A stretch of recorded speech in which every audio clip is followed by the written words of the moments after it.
So over the course of 7 days, I cut my insulin use by 40%, which is a ridiculous amount of insulin to cut within a 7-day window. And the best part was that the carbohydrate value of the food I was eating was 6 times as high. So I was eating 6 times as much carbohydrate energy for 40% less insulin, which is the exact opposite of the low carbohydrate model. It's the exact opposite of what you're told to do. Hello and welcome back to Goodness Lover Live. Today we're chatting to Dr. Cyrus Khambatta. He has his PhD in nutritional biochemistry and he's a diabetes expert. Today we're talking about how to reverse insulin resistance, what you might not know about the ketogenic diet and what it does to you on a cellular level, and how you can boost your immune system. Particularly important for those with diabetes and during this time. It's very fascinating, so don't miss this one.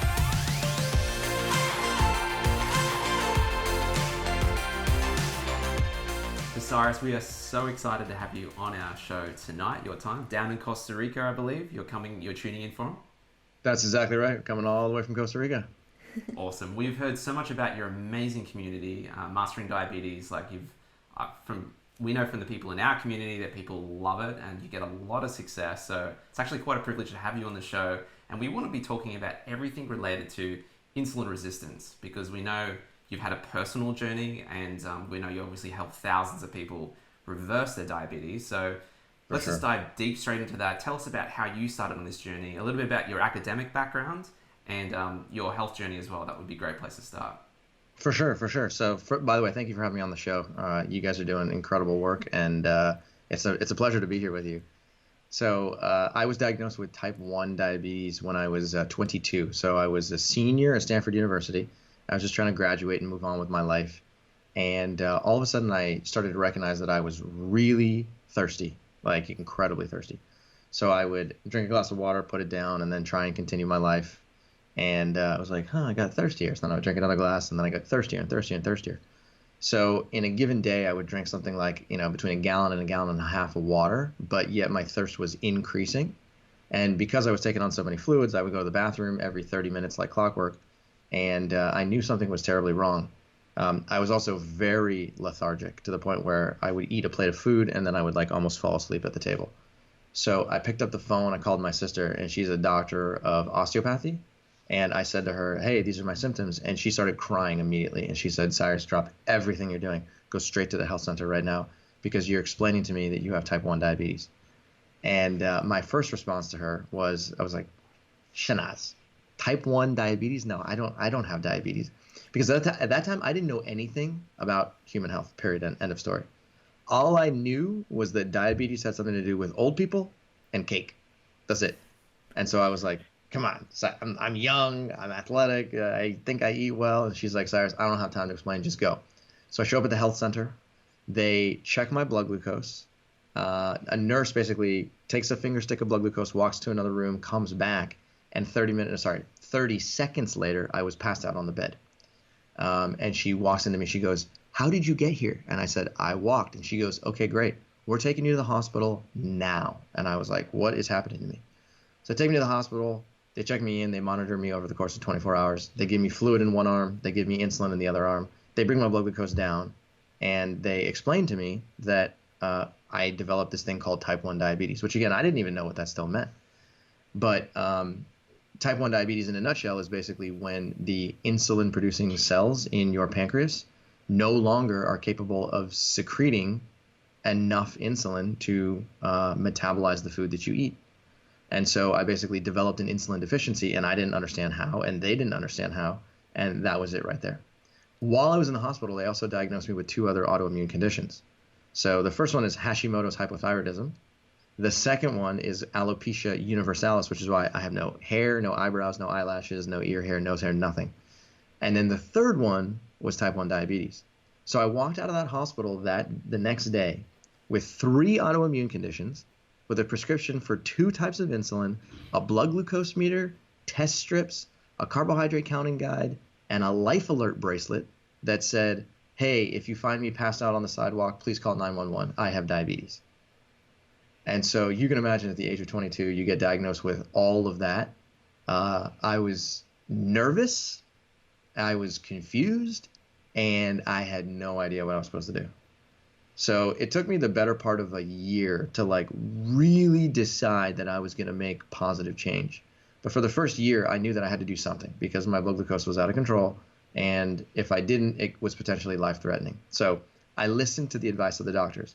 And the doctors told me, they said, listen, we can't tell you how to eat to control alopecia or to change hypothyroidism. We just don't know. But when it comes to type 1 diabetes, the only answer is a low carbohydrate diet. That's it. That's all you can do.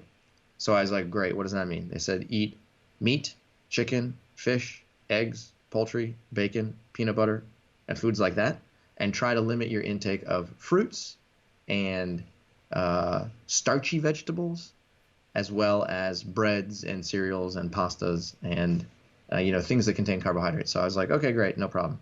I'm a young guy. I like eating those foods anyway, so it's not that hard of a sell on me. And so I go back to my normal life and I adopt this low carbohydrate diet. And it was supposed to make my blood glucose controllable, more controllable, but it didn't at all. It was the exact opposite. And my blood glucose became a random number generator. I mean, it was hilarious at times and it was infuriating. So imagine if you have this device on you where 10 times a day, your job is to check your blood glucose and stick a test strip into a meter and then say, how's my blood glucose? How did I do? Right? And imagine if the number that came off of that blood glucose meter was high and then low, and then high and then high and then in range, and then high and then low, and then dangerously low, and then high and then high and then higher. And it was like there was literally no pattern. So it almost felt like it didn't matter what I ate, how much I exercised, how much I didn't eat, how low stress I was. It didn't seem to matter because my blood glucose was all over the place and I was trying so hard to make it work. So over the course of about a year, I decided that there had to be a different way. There had to be a better way. So I just kind of started learning, and I started attending scientific lectures and getting recipe books at the store and trying to educate myself about other ways of living. And a friend of mine at the time basically told me that there was this guy named Doug Graham, and he basically teaches people how to adopt a raw food diet, and that I might benefit from talking to him. So I said, okay, great. I don't know anything about this guy. Let's do it. So I picked up the phone and I called him and I said, hey, listen, here's my situation. Do you think you could help me out? And he was the first person that I met over the course of a year that had the confidence to talk to somebody living with type 1 diabetes about food, like to really drill into detail, because type 1 diabetes is like the redheaded stepchild of the chronic disease world. Like it's complicated enough that most people are either like, whoa, like I don't touch type 1 diabetes. That's too confusing for me, right? Or they they just don't have enough confidence to be able to tell you what to do. So Doug Graham took me under his wing. I went to a retreat with him, and in a short 7-day window, he taught me how to basically ditch this low carbohydrate methodology and instead start to eat a lot of fruits and a lot of vegetables. That's literally all I ate, just fruits and vegetables. And while under his supervision in 7 days, my blood glucose fell so much that it was unbelievable. It was, my blood glucose used to be pretty high all the time, and it was hard to control. Within 24 hours, my blood glucose came down, and it came down so low that I had to start backing off on the amount of insulin I was giving myself very quickly, because if I didn't, I could go to the emergency room. So over the course of 7 days, I cut my insulin use by 40%, which is a ridiculous amount of insulin to cut within a 7-day window. And the best part was that the carbohydrate value of the food I was eating was 6 times as high. So I was eating 6 times as much carbohydrate energy for 40% less insulin, which is the exact opposite of the low carbohydrate model. It's the exact opposite of what you're told to do because, again, carbohydrates are your enemy. So I was so fascinated by this experiment that was happening inside of my body that I went back to graduate school and I decided that I wanted to learn this, inside and out and really understand the molecular biology. So I went to UC Berkeley. I studied there for 5 years and I got a PhD in nutritional biochemistry so that I could really get into the like super nerd scientific details of not only what was happening inside of my body, but also to be able to explain what causes type 1, what causes prediabetes, type 2 diabetes, gestational diabetes, and most importantly, how do you treat those conditions using your food as medicine? And so while I was at UC Berkeley, I learned a ton of stuff about diabetes in particular. And insulin resistance was actually the condition that I drilled into a ridiculous amount of detail about, because insulin resistance is the underlying condition that actually causes high blood glucose in any form of diabetes. So I got to really understand the root cause of high blood glucose and sort of uncontrollable blood glucose. And insulin resistance is really the key to understanding that information. And once I was there, I was able to take that information and really apply it and understand exactly why this was happening.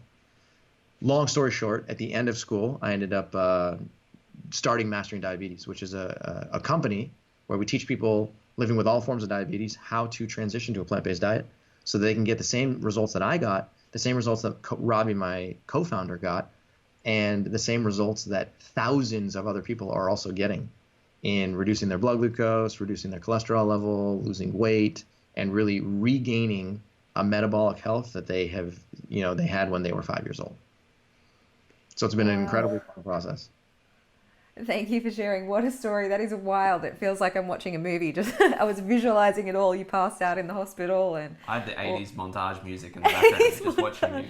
Like, that's amazing, man. It really did. It was a very surreal experience. Wow. Well, that's amazing that you're sharing this, what you've learned with your community, and in your book, Mastering Diabetes, that just came out this year. Thank you for putting that in writing. I know you have a copy of it right there. Do you share your story in that as well, perhaps in more detail? And that's right. Yeah. So in this book, we basically put this book together. It took us 2.5 years to write this book. It has 800 scientific references in it, and it's got a ton of practical information about, we try and break down the super nerd complicated science that most people don't really care that much about, and try and make it really tangible and really practical, so that you can understand what causes this thing called insulin resistance and what you can do about it. And so, this book is kind of like one part science. It talks a lot about my story. It talks a lot about Robbie's story. But then the bulk of the book is actually just talking about what you can do starting today to dramatically improve your health by adopting a series of habits that have been proven over and over and over again in the scientific research to make a huge difference at boosting your insulin sensitivity. Well, we'll definitely leave a link for your book in the description below, and please, anyone that's wanting to learn more about this topic, just get your hands on this resource, because you can see clearly from Cyrus's story, he's lived it. It's just not some I'll just create a diabetes book. This is something he's lived through and experienced that food is being his medicine practically, and that's an incredible story. I think, but why isn't this front page news? That's confusing to me, because there's someone to have that dramatic effect. I mean, maybe it's just an outlier, a statistical outlier. Are you a statistical outlier? Or does this happen to more people in your community? Can they experience similar results? It's a great question, actually, because when I went to graduate school back in 2007, I went to school with one question in mind. And that question is, am I a freak of nature? I kid you not. That's what I was asking myself, because I was like, the math of how many grams of carbohydrate I'm eating and how much energy I'm taking on, and the fact that my insulin use has gone down, my A1C value, which is a sort of marker of average blood glucose, has gone down, my blood glucose is more controllable. This doesn't make any sense, right? And I would present this information to my endocrinologist, and my endocrinologist would be like, hey, great, whatever you're doing, keep doing it, here you go, and then walk out the door. And I was like, why aren't you interested in this? This is fascinating, right? So when I was at school, I was asking myself that same question, maybe I'm a statistical outlier. It's possible, right? Maybe I have some weird metabolism that nobody else on the planet does, and I just happen to find it, and then cool, that's it, right? But it turns out that not only is what I've experienced applicable to people living with all forms of diabetes, but if you go as far back as the 1920s, that's when this information was first discussed in the scientific literature. And there were a number of researchers as far back as the 1920s, 1930s, 1950s, 1970s, 1990s, who were reporting the same information over and over and over again, that when you reduce the total fat content of an individual's diet, they gain insulin sensitivity. When you raise the fat content of someone's diet, they become more insulin resistant. And there are experiments in humans, in mice, in rats, in dogs, in rabbits that just show the same thing over and over and over and over and over again, yet somehow that information isn't talked about. right? That's why we wrote this book, so that we could talk about that information and really get it out to people who can benefit from this information. And, the truth is that, the science is there. It's known. The science is very well described. And that this approach to adopting a plant-based diet is so powerful, in fact, that if you don't do it under sort of, relatively close medical supervision with your doctor, there's a chance that you will be over-medicated within, a week to 2 weeks.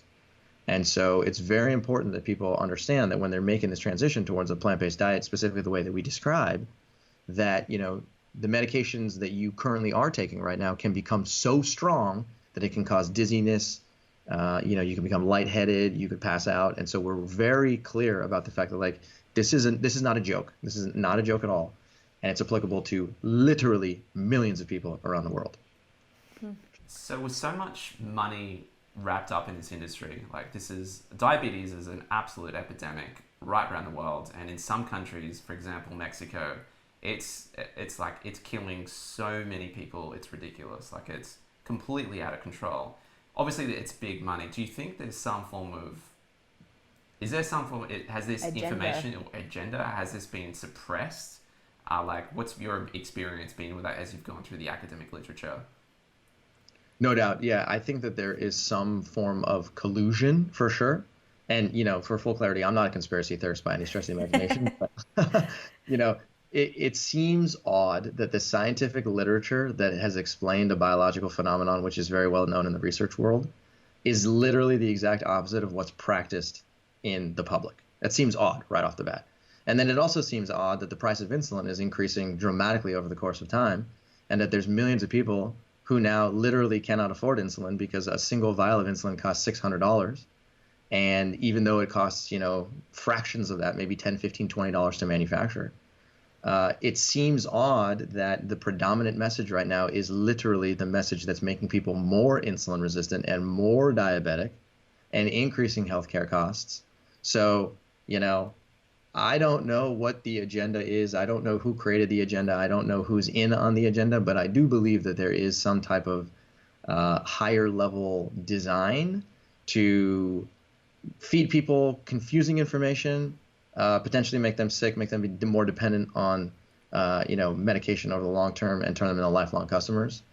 And the beauty is that it doesn't matter how long you've been living with diabetes for. It literally does not matter, right? Just for full clarity, someone with type 1 diabetes, I cannot reverse type 1 diabetes. It's not possible. It doesn't matter how you eat. It doesn't matter what type of therapy you go for. Currently, the scientific world does not know the solution to type 1 or type 1.5 diabetes. But for prediabetes, type 2 diabetes, and gestational diabetes, those are reversible conditions. So the paradigm shift that has to happen, number one, is that doctors have to start understanding that there is science showing that prediabetes, type 2 diabetes, and gestational diabetes are reversible. The majority of doctors in today's world don't know that these are reversible conditions. They don't know, they don't believe. And so when you say the words, blah, blah, blah, blah, blah, did you know that you can reverse type 2 diabetes? The answer is no, you can't. You can only manage type 2 diabetes. You might be able to make it more controllable, but you will always have type 2 diabetes. That's literally what endocrinologists around the world are saying, right? And I think part of the problem too is that doctors, they don't learn nutrition in medical school at all. And I know you guys know this, right? They're not taught nutrition in medical school. They cannot talk about food. And the information that they learn is not necessarily always evidence-based. It really isn't. And so doctors are wonderful people. They're super altruistic, and they want to make people healthier. No questions asked. It's just that the information they're fed at an early point in their career, when they're learning science and learning evidence, is fragmented. And as a result of that, when they become practicing doctors, they go into the world thinking heart disease is not reversible, cancer is not reversible, diabetes is not reversible. But we know from plenty of evidence-based science that all three of those conditions and more are reversible. But yet it's going to take a huge paradigm shift for doctors to start thinking that way as well.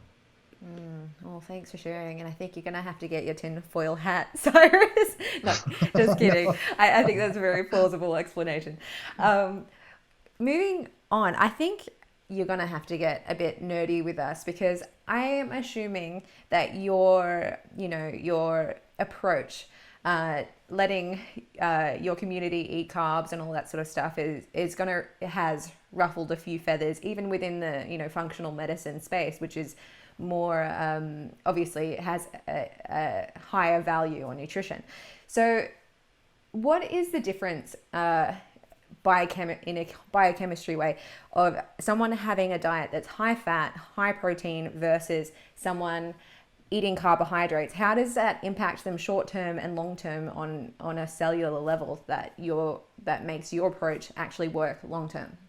Okay, this is a great question. This is actually the heart of the matter, because there's so many people living with any form of diabetes, and actually not even living with diabetes. People that don't have a chronic disease, or people that have some other chronic disease, that are currently eating a ketogenic diet. A ketogenic diet is literally the most popular dietary trend of our lifetime, and potentially of all time. And a ketogenic diet, for those who don't know exactly what that is it's a very low carbohydrate diet. So I described a low carbohydrate diet that I was eating that was something like 100 grams of carbohydrate per day, which is considered a low carbohydrate diet. A very low carbohydrate diet, when you do that, you're consuming less than 30 grams of carbohydrate per day. Okay, less than 30 grams of net carbohydrate per day, which means you take away the fiber.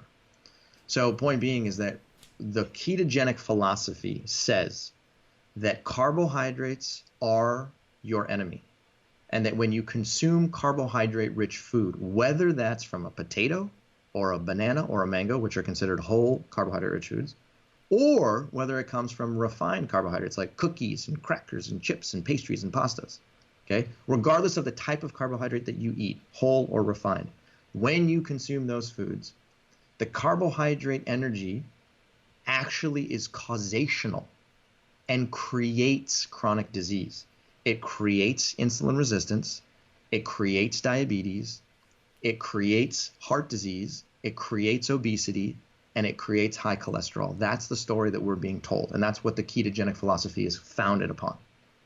And so their solution to that is, okay, well, if that's the problem, then what we're going to do is reduce your carbohydrate content dramatically. And in the process of doing that, you can eat significantly more protein and significantly more fat. And by doing so, you're going to get to a point where your total carbohydrate intake is so low that you're going to switch over and become a fat burner, an efficient fat burner. And as a result of that, you're now going to metabolize a new fuel, and that new fuel is going to be called ketone bodies. And that's where the term ketosis comes from. So you can think of ketone bodies as basically being a fuel that is manufactured by your liver when fatty acids are your predominant fuel source. So your liver basically takes in fatty acids, it then manufactures these ketone bodies, sends these ketone bodies up to your brain so that your brain can use them predominantly to think, and then also other tissues in your body can use these ketones.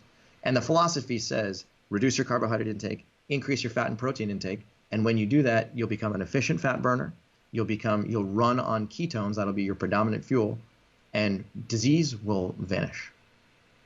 Okay? The question really becomes, is that a true statement? Are any of those true statements?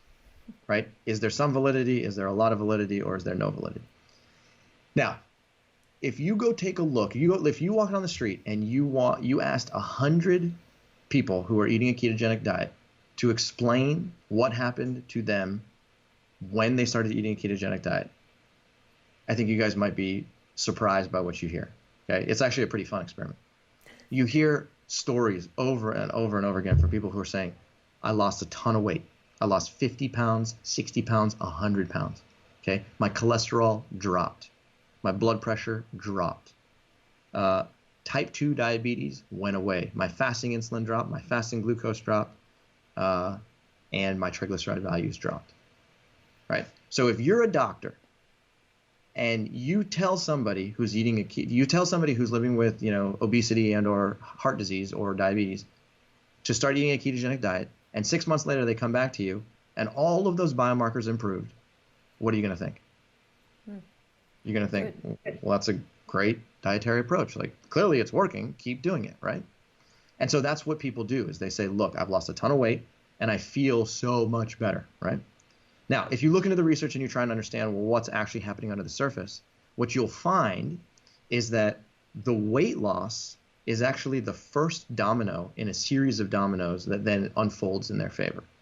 Okay, so it's not like all those symptoms just happen simultaneously. What happens is that the weight loss is the first thing to happen. And once you start losing weight, especially if you start losing weight at sort of a consistent and rapid pace of like 2 pounds per week, 3 pounds per week, which is very common on a ketogenic diet, then all those other biomarkers start to fall into place.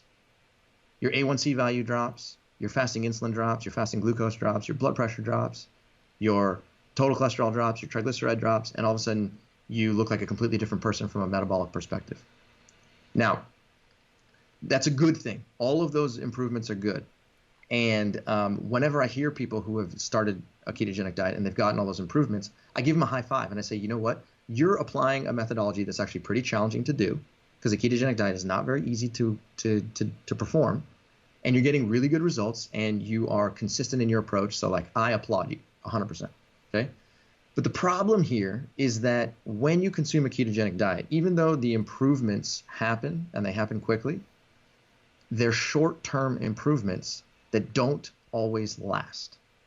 And not only do those improvements not last, but a lot of those improvements actually start to flip-flop if you go further in time. So in the first 3 months, 6 months, 9 months, you can get all those improvements in your metabolic health. But then a lot of people who are eating a ketogenic diet actually report that once the weight loss stops, then things go wrong. And the things that go wrong is that their cholesterol value starts to creep up. Their LDL cholesterol starts to creep up in particular, and we know that one is associated with an increased risk for heart disease, period, end of story. Okay, blood pressure tends to go up a little bit. Sometimes they start gaining weight back again. Sometimes their insulin level goes up, their blood glucose goes up. Okay, sometimes their A1C value starts to creep up as well.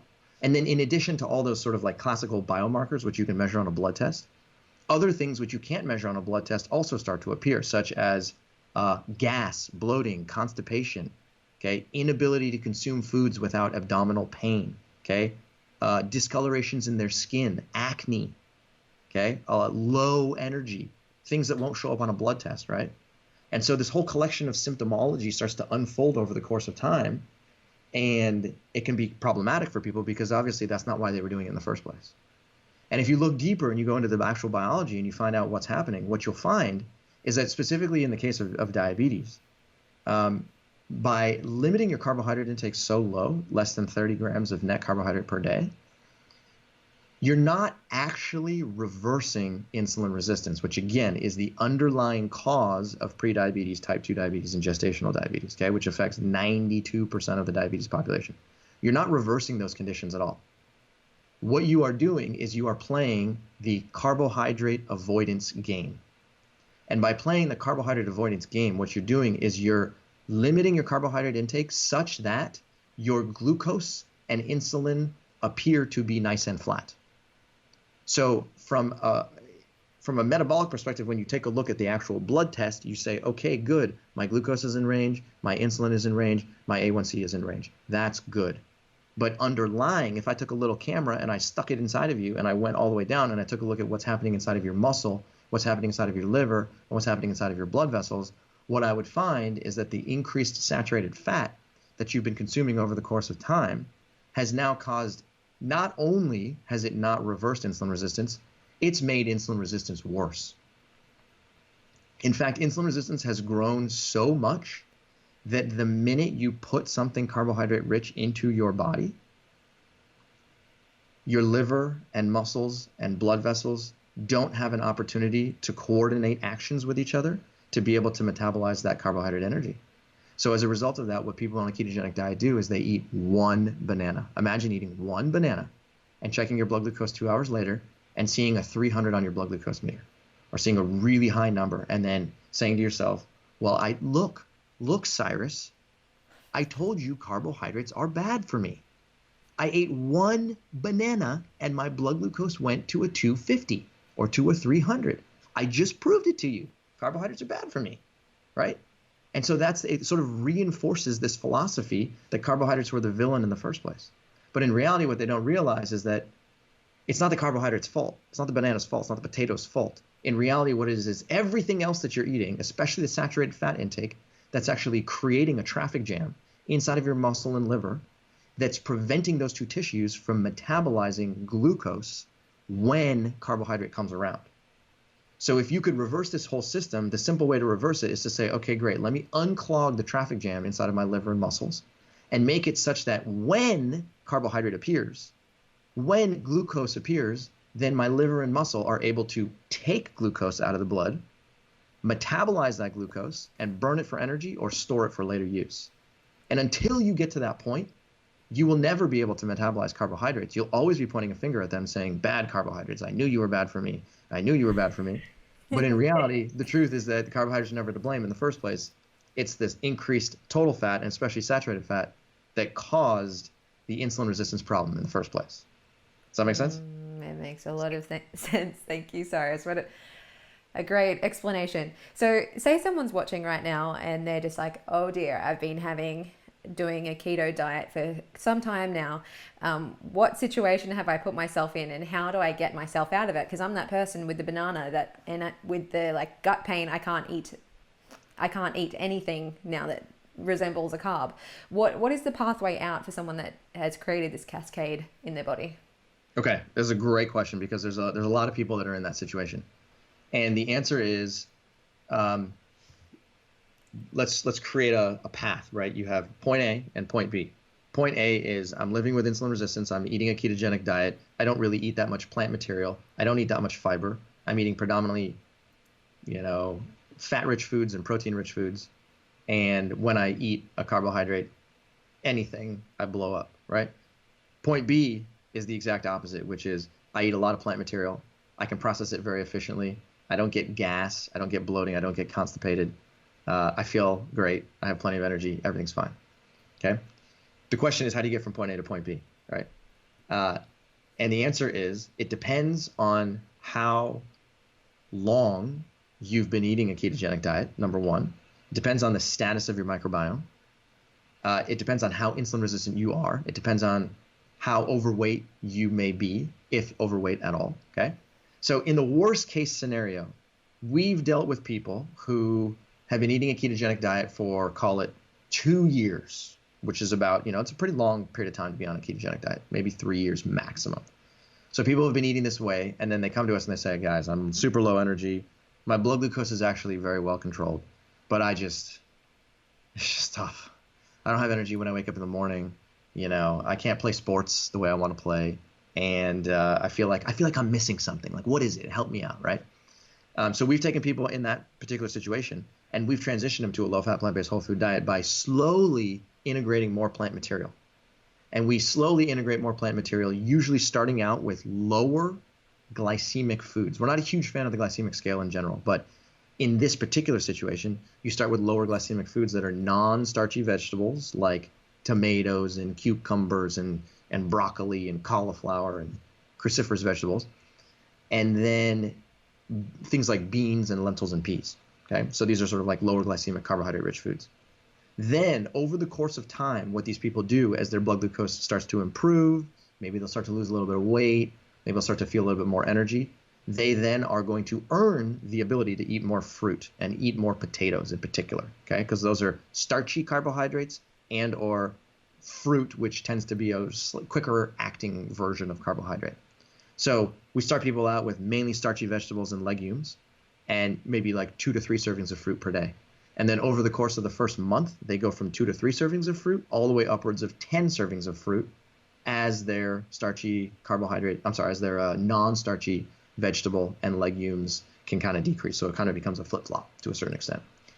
And the beauty here is that even though it may seem like, it's tough to do at first, once you start doing it, generally people report back to us that their blood glucose is dramatically improved, their medication use is down, their insulin use is down, they have more energy. They just generally feel like they have more chutzpah, and they can get up in the morning and they can go and exercise and they can have a good time. And we also hear a lot about mental clarity. People say to us like, oh, I can think clear. I don't have as much brain fog anymore. And that's always a good thing as well. And then best case scenario would be somebody who's like, not that insulin resistant to begin with. And then they can transition to a plant-based diet easily within a 2 to 3 week window. And, it becomes faster and they're able to metabolize more fruits and starchy carbohydrates right off the bat. Excellent. And like, I think I'd love to dive just deeper into this because like people Googling reverse, insulin resistance is just skyrocketing. So obviously so many questions are being asked about this. And I know you have a really cool presentation that can really visually show this for people. So I would love for you to share for our audience right now what that is. And let's just dive deep. Let's get nerdy, Cyrus. We want you to pull out that nerdy hat and just like blow us away with all this incredible knowledge you have in that brain.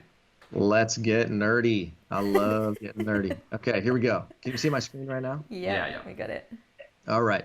So over here on the right-hand side, you have a blood vessel, and then here's your pancreas depicted up top.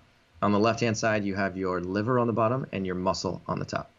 Okay, so when you are consuming a low-carbohydrate diet, okay, whether that's an Atkins diet or a South Beach diet or a paleo diet or a ketogenic diet, fatty acids shown here in the middle in yellow are your sort of predominant fuel source.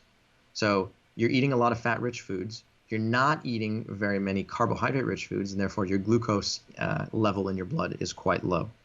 Okay, and then you have some insulin floating around in your blood as well because your pancreas manufactures insulin and puts it in your blood, and this insulin is required to get both the glucose and the fatty acids into tissues. So what ends up happening is that when you consume a diet that is high in fatty acids, these fatty acids end up they get directed into your liver and they get directed into your muscle because those are two tissues that can easily absorb them. And they also get directed into your adipose tissue, which is not pictured here. Okay, so your adipose tissue is your fat tissue, and it's located everywhere in your body. It's in your neck, it's in your armpits, it's in your abdomen, in your butt, in your calf muscles. It's everywhere. And your adipose tissue is specifically designed to uptake fatty acids when they're present inside of your blood and hold on to them for long periods of time. Now, your muscle and liver can also uptake fatty acids from the blood.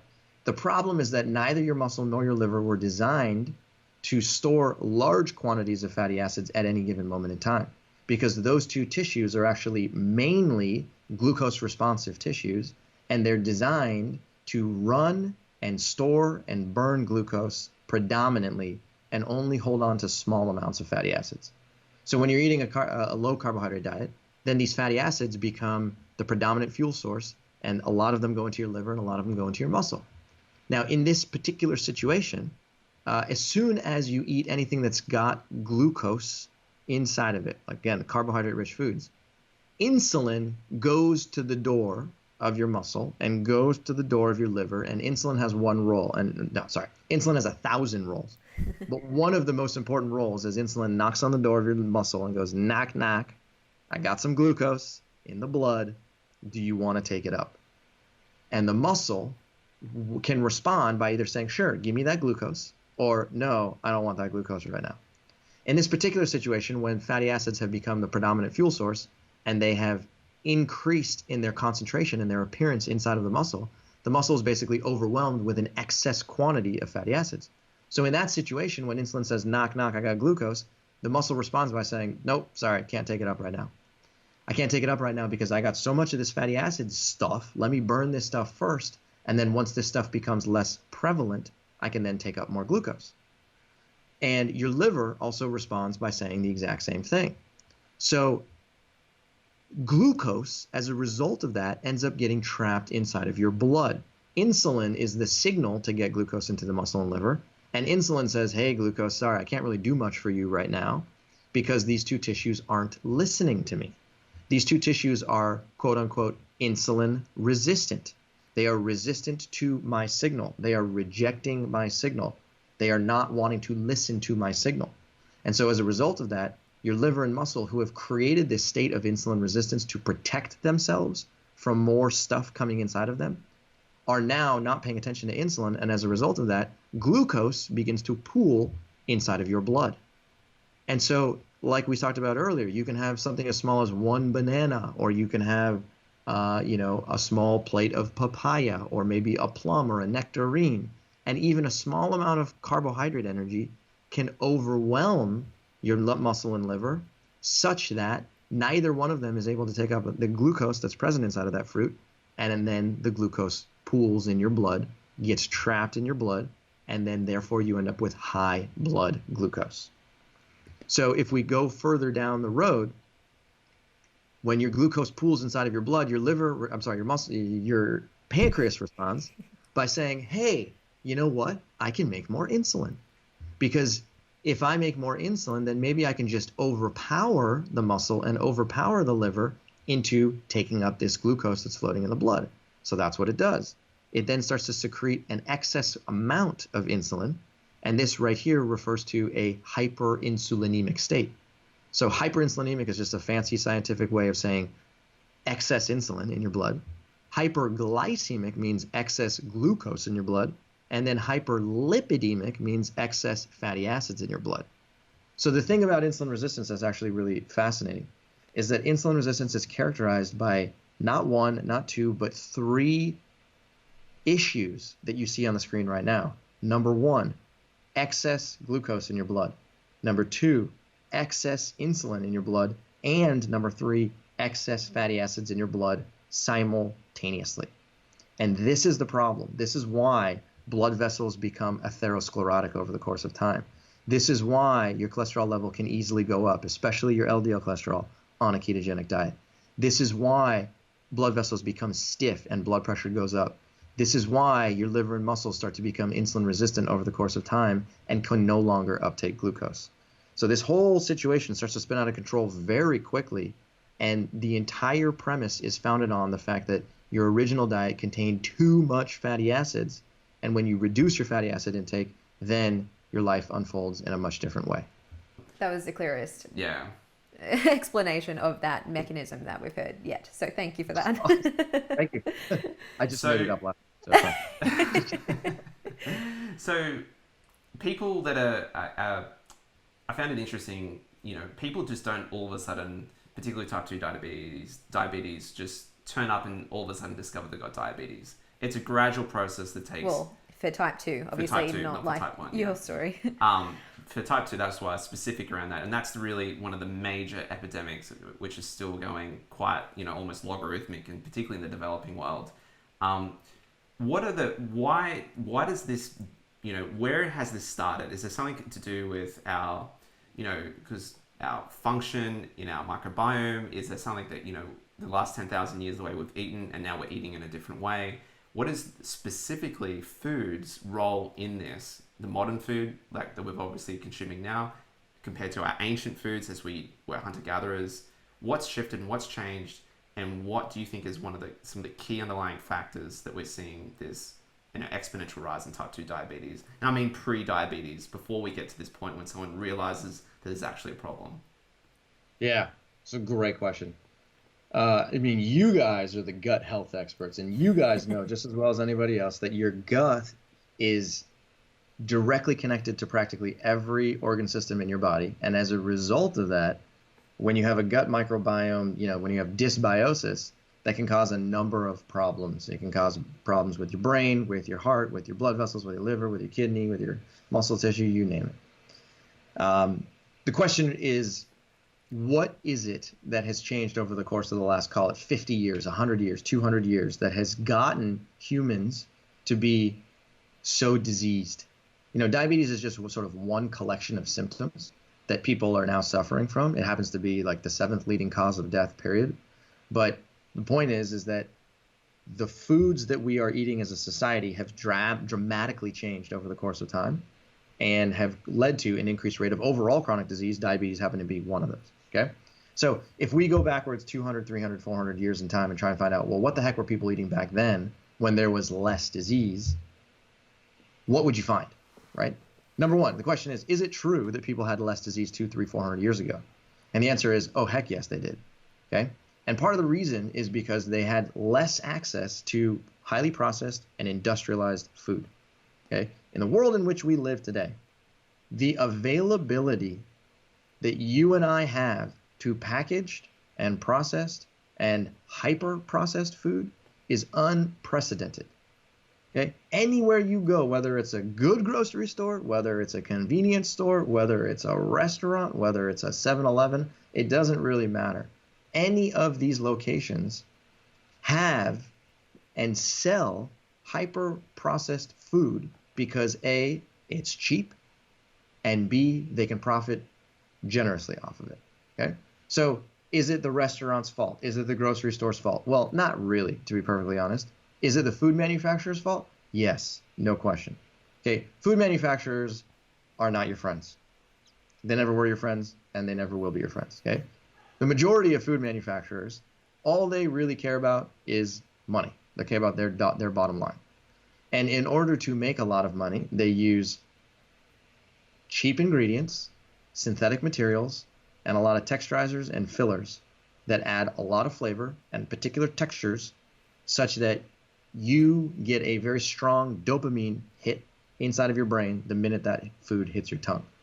So if you're a food manufacturer and you know that by adding this collection of synthetic material to a food, that you can get Matt and Sarah addicted to your product, and then they're going to come back and they're going to buy it again, and then they're going to buy it again, and they're going to buy it again over and over and over, then I'm incentivized to add this synthetic material to the product because I'm going to get you guys addicted to it. I'm going to make more money, and I'm going to get a bunch of other people also addicted to the product, right? So that's how food manufacturers think. They say, how can I make this thing crunchy and salty and peppery and really smooth such that when somebody eats it, they're like, whoa, this is really good, right? And that's what happens in the world that we live in today, unfortunately, okay? So most of, not all, but most of the packaged products that you purchase in the grocery store they fall subject to these like food manufacturing principles. And as a result of that, we end up taking on synthetic material. We end up taking on things like hydrogenated vegetable oil, which is high in trans fat, which we know dramatically decreases your cardiovascular health, it raises your LDL cholesterol, and causes atherosclerosis, period, end of story. Okay? We know that adding more synthetic material to foods decreases human health and increases the rate for many chronic diseases. We know that many of these synthetic materials are carcinogenic. We know that they cause diabetes. We know that they cause cardiovascular abnormalities, but yet somehow they're still there.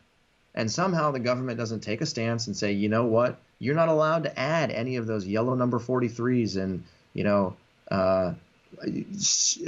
particular emulsifiers and particular texturizers that the scientific evidence has actually shown to be problematic. So as a result of that, food manufacturers, they get away with it. And they end up putting more and more and more and more and more of the stuff until they get slapped on the wrist and they get a fine, and it basically says, hey, bad, you shouldn't be putting this stuff in people's food. But by that point, it's too late. They've been doing it for 15 years, and now they've created chronic disease in millions of people around the world. Oops, sorry, didn't mean to do that, right? That's kind of the world in which we live, unfortunately. Mm-hmm. And then add to that the fact that in today's world, it's very easy to get confused. It's extremely easy to get confused with Instagram, with Facebook, with YouTube, with the news, with social media, you name it, right? Everybody has their own opinion, right? We have our own opinion. People watching this video, some of the people might really resonate with what we're saying, and a lot of people might point a finger at us and saying, those guys don't know what they're talking about, right? Because to a certain extent, we are just another voice. We're just another opinion, right? But the truth is that in today's world, when your average person goes onto the internet and they're trying to learn something about how can I live a healthier life, they get all these different voices that come at them that say, do this, I did this worked, this didn't work, this didn't work. There's no science. There's a lot of science, you name it. And then people get confused, and then they end up making choices that are not evidence-based. And that's the thing that really hurts me, is that there's a very elegant evidence-based science that clearly describes many things that we know about how to reverse chronic disease. But a lot of the things that happen in the real world are not founded upon those same principles. So the evidence could show one thing, like we talked about. There's 100 years of evidence showing how to reverse insulin resistance using your diet, right? That evidence exists in a silo. And what the real world does is literally the exact opposite of that. So people get confused, and then they don't pay attention to that evidence because the rest of the world is not paying attention to that evidence, and that evidence basically doesn't exist as far as most people are concerned. So the confusion fuels people's desire to go eat packaged and processed foods, to eat a bunch of highly saturated fat containing foods, to consume a lot of dairy products, to not get enough fiber in their diet. And over the course of time, people end up with so many different chronic diseases that it just becomes overwhelming. And, a lot of these chronic diseases can become fatal. And, that's the sad part. But the beauty of this situation is that it doesn't really matter how long you've been living with chronic disease for. In most situations, especially with diabetes, you can be living with diabetes for 20, 30, 40, 50, 60 years. You can still adopt the principles of the Mastering Diabetes method or a plant-based approach, and you can start to see dramatic improvements in your health in a very short period of time. Really? So really, to clean up the food that you eat, your body responds quickly, and you can feel it, and you can see it, and you can measure it. Awesome.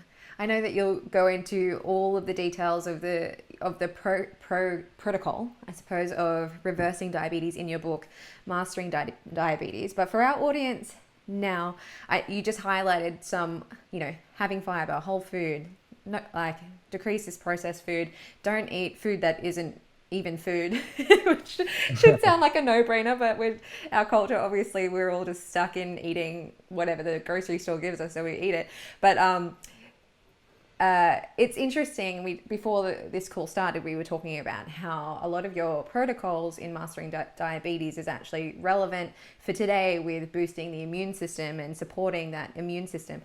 Just before we wrap up, could you just give us a quick, if that's possible at all, a quick overview of here's what you should do to reverse diabetes and also boost your immune system during this time? Obviously, they can get your book and get the whole explanation. But just to wrap up. For sure. You're like, can we do this quickly, please? So it's like good detail, but fast. I'm just very aware that we've had you for some time. I could ask you a million questions. We could go on for 3 hours, I'm sure. But for your sake, it's morning for us, it's evening for you. So trying to respect that. Okay, so in a nutshell, basically, here's the crux of the situation. When you eat plant-based foods will not only dramatically reduce your chronic disease risk and reverse many chronic diseases, but in addition to that, plant-based foods will also boost your immunity. Okay, so people are, and just like you were saying, people are asking this question. They're like, what can I eat to boost my immune function right now? Because COVID-19 is a big deal. The coronavirus is everywhere, and people are sort of fixated on the fact that they could be eating something that could boost their immunity. So what the heck is that stuff? And it turns out that whether you're trying to reverse chronic disease or whether you're trying to boost your immunity, the things that you can do on a daily basis are actually the exact same principles that apply to both of those. Okay? Number one, a low-fat, plant-based whole food diet does a tremendous job of increasing your fiber intake, which is a good thing because more than 70% of your immune system lives inside of your gut, which is a mind-boggling thing to think about. So getting fiber is good because it feeds your microbiome. As your microbiome gets happier, your immune system gets stronger, and as a result of that, you become more resistant to pathogens, number one. Number two, when you exercise in a moderate intensity, 30 minutes a day, that has a profound immune boosting activity. Number three, when you lower your stress levels, that has profound immune boosting activity. Okay, number four, when you get vitamin D from the sun, when your skin manufactures vitamin D by getting exposed to the sun, it has profound immune boosting activities. Okay, so when you focus in on the diet, specifically, there's many foods that are actually potently antiviral. Number one, so as you can see on your screen right here, onions and garlic are one type of food that actually have compounds known as organosulfur compounds. And these organosulfur compounds are known to have antiviral properties that have been documented in the medical literature. So these organosulfur compounds can actually activate your own antioxidant enzymes inside of tissues all throughout your body. So this is a very simple way to improve your immunity simply by eating small amounts of these on a daily basis. Number two, green tea. Green tea is a phenomenally powerful food. It has anti-cancer activity. It has blood glucose lowering properties. It has blood pressure lowering properties, and it is very antioxidant rich. It's been known for thousands of years. So consuming green tea on a daily basis can actually have profound immune boosting activity as well. And drinking as simple as 1 glass of tea per day can make a big difference. Number three, ginger. One of the cheapest and one of the most powerful immune modulating foods that we've ever discovered. Okay, and here's something interesting. Ginger has actually been shown in some scientific studies to be particular against respiratory infections, which is interesting because SARS-CoV-2, the coronavirus, is a respiratory infection. So I'm not saying that if you consume ginger, you won't get coronavirus. Not at all. I'm saying that ginger is known to help particularly reduce the complications of respiratory infections, and it turns out that the coronavirus is one of those. Number 4, adzuki beans. These are very high in zinc, and zinc is known to be very powerful at boosting your immune function. So if you consume as small as a half a cup or a cup of adzuki beans on a daily basis, you can get a very powerful form of zinc, which is bioavailable and can help improve your immune function. And then number 5, black cumin seeds. These are one of my favorites. Okay, they have very powerful anti-inflammatory and immune modulating effects. And there are a number of studies that have actually shown that as little as a half a tablespoon can make a huge difference. Cruciferous vegetables are one of my favorites. Eat these bad boys as raw as possible because these guys have very powerful anti-cancer and anti-viral infection properties. And if you can consume 1 to 2 servings per day, then you're doing yourself a huge favor. And then finally, my favorite, amla berries. These are Indian gooseberries, the single most powerful antioxidant-containing food ever discovered by human beings. The single most powerful cholesterol-reducing food ever discovered by human beings. So it reduces cholesterol, it reduces blood glucose, it reduces blood pressure, and it is the highest antioxidant content of any food ever discovered. And this is a perfect example of a food that is known to fight against viral infections as well as chronic disease at the same time. It's very simple. Just get this stuff into your body on a daily basis and your immune system becomes happier and you don't have to do that much work. Amazing. I didn't believe that you could do that quickly and so well. So congratulations. Was it quick enough? Wow, we could go on for hours with you. Cyrus, you're incredible. You're a great mind. You practice what you preach, obviously, and you've shared that with so many thousands of people around the world. And thanks to you and your community, they've reversed their condition. So make sure that if you want to learn more about diabetes, share this video, get connected with their community, masteringdiabetes.com, correct? And masteringdiabetes.org. Okay. Masteringdiabetes.org. And right. Get connected because I think it's an incredible resource. This is something that we can fight, that we can come up against. Obviously, there's some darker forces that have made this whole world a little bit muddier and more muddy than it actually needs to be. There's actually some clear signs that we can move forward with. So get this information out there. And as well, we've left a link for your book in the description below. I think that's a must-use resource. We need to, as I said, get this sort of information out to our family and friends because diabetes is unfortunately taking the lives of way too many people way too early. And this is something we can do a lot about. So thank you so much for your time, Cyrus. No doubt. Thank you guys too. I mean, I've been a huge fan of your guys' docuseries, and you guys are doing an incredible job of trying to teach people the truth about how they can use food as medicine. And the quality of the work that you guys put out is just unparalleled, and the speed at which you guys are capable of putting together docuseries is mind-boggling. I literally don't know how you guys do it. So I very much appreciate you having me come on here. Is very, very nice of you, but also keep spreading the good word because I know you guys are changing a lot of people's lives and it's making a huge difference. Oh, thank you, Cyrus. We've loved having you. Everyone watching, make sure you get in touch. We've got the links below. Wow, what an incredible interview. Cyrus is obviously a super brain and a super nerd on this topic, and we would just love to hear your thoughts. This is such a controversial topic, so let us know in the comments. Do you agree? Do you disagree? What are your thoughts on insulin resistance, the ketogenic diet, and boosting your immune system? Don't forget to give us a like, a subscribe, and click that notification bell because it really helps us get our message out to the world that needs to hear this message the most. All right, can't wait to see you guys next week. Bye.